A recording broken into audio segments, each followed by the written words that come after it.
আগামী নির্বাচনে বিএনপির বিপক্ষে শক্ত অবস্থান তৈরির চেষ্টা চালাচ্ছে ইসলামী দলগুলো। জোট না করলেও এরই মধ্যে সমঝোতার ভিত্তিতে আসন ভাগাভাগির বিষয়ে একমত হয়েছে জামায়াত, ইসলামী আন্দোলন সহ বেশ কয়েকটি ইসলামী দল।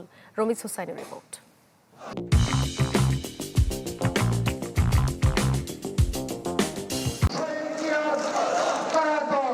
গণঅভ্যুত্থানের পর পরিবর্তনের হাওয়া অন্য অনেক কিছুর মতোই বদলে দিয়েছে রাজনীতির সমীকরণ।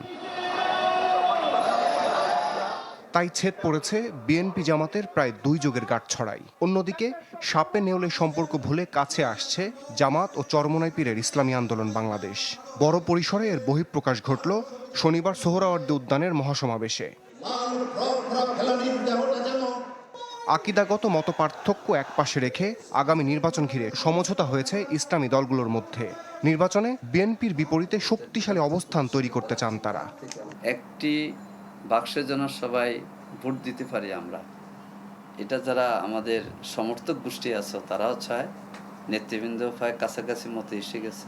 আমরা যে ঐক্য প্রচেষ্টায় এগিয়ে গেছি গতকালের সোহরাওয়ার্দী উদ্যানের এই মহাসমাবেশ এটার একটা বার্তা বহন করে। এবার যেহেতু আওয়ামী লীগ নির্বাচন অনেকটা অপ্রাসঙ্গিক, অতএব এখানে আমরা যেটা এখন রিয়ালাইজ করছি যে বিএনপির সঙ্গে আমাদের একটা নির্বাচনের মাঠে একটা লড়াই হবে। ইসলামী সব দল মত ঘরনাকে ঐক্যবদ্ধ করে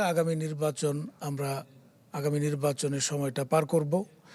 সেই লক্ষ্যে বাংলাদেশ খেলাফত মজলিস অন্যান্য দলগুলোর সাথে সমন্বয় করে কাজ করে যাচ্ছে। ইসলামী দলগুলো কোনো নির্বাচনে জোট করবে না, বরং লক্ষ্য অর্জনে আসন ভাগাভাগি করবে সমঝোতার ভিত্তিতে, যেখানে থাকছে জামাত, ইসলামী আন্দোলন, খেলাফত মজলিস, নেজামে ইসলাম, জমিয়তে উলামা ইসলাম সহ বেশ কয়েকটি ধর্মভিত্তিক রাজনৈতিক দল। জোটের ফরম্যাটে আমরা যাচ্ছি না, যেখানে যার সম্ভাবনা বেশি থাকবে। হ্যাঁ, কিছু ছোট সংগঠন আছে, তাদের কোনো জায়গায় হয়তো সম্ভাবনা নেই, সেই জন্য যারা একটু যাদের শক্তি সামর্থ্য একটু বেশি, তাদেরকে একটু বেশি ছাড় দিতে হবে। এমন স্যাক্রিফাইসের মানসিকতা আমাদের সবার মধ্যে আছে। আমরা বেশি অগ্রাধিকার দিচ্ছি সমঝোতার। আলাপ আলোচনা চলছে, অগ্রগতি আছে, তো এই অগ্রগতির শেষ পর্যায়ে কি হয় এটা এখন বলা যাবে না। স্থানীয় সরকার ভোট, সংস্কারের পরে জাতীয় নির্বাচন ও সংখ্যানুপাতিক নির্বাচন সহ বেশ কিছু বিষয় আপাতত একমত ইসলামী দলগুলো। অচিরেই আরও বিস্তারিত সামনে আনবেন তারা। রমিজ হুসাইন, চ্যানেল 24, ঢাকা।